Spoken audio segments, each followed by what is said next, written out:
Hai, saya yakin sebagian dari kalian atau bahkan semua yang mendengarkan ini pernah di kondisi hati tuh sangat nyaman, tiba-tiba deg-degan gak jelas, tiba-tiba khawatir.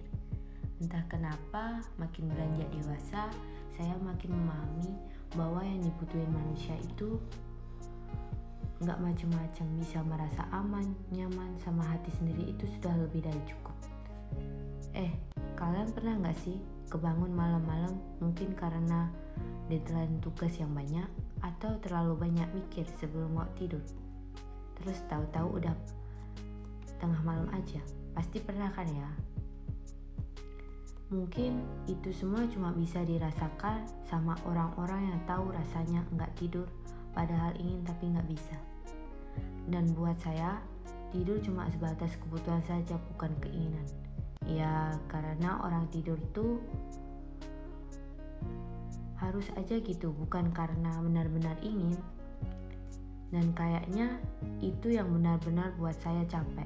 Dalam artian, ternyata saya selama ini tidak benar-benar menjalankan peran saya sebagai manusia seutuhnya. Kenapa saya bisa bilang begitu?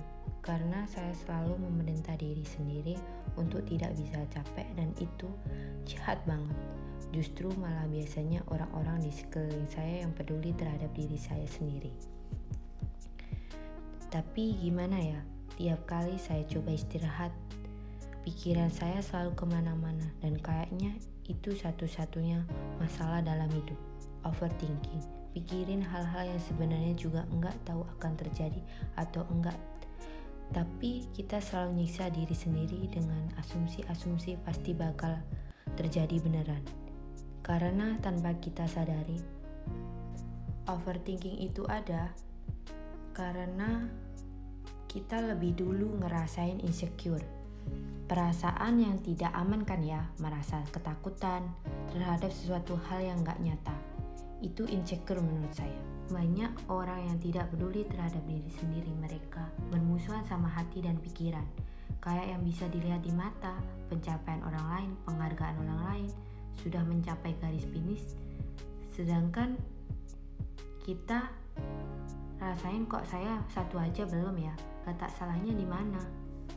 Padahal kelebihan yang ada pada orang lain belum tentu dinikmati juga, belum dirasakan. Berhentilah membandingkan diri dengan orang lain. Sadar akan kelebihan yang ada dalam diri, tidak malu akan kekurangan yang dimiliki, dan terkadang malah mengakui kekurangan dan kelebihan pada diri sendiri.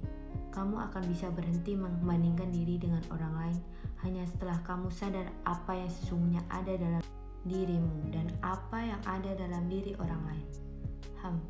Tuhan menciptakan manusia menurut rupa dan gambarnya. Tidak ada yang sempurna dan tidak ada yang buruk, semua sederajat. Jangan takut dibanding-bandingkan. Tuhan saja mengasihi kamu dengan apa adanya. Jadi apa yang masih kamu khawatirkan?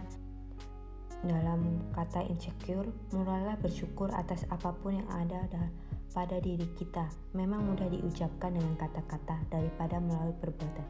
Tetapi setidaknya saya harus berusaha memulai dengan menerima kekuranganku dan mencintai diri sendiri. Bilang pada diriku, aku cantik, aku pintar, aku gak overthinking, aku gak boleh insecure. Jadilah dirimu sendiri.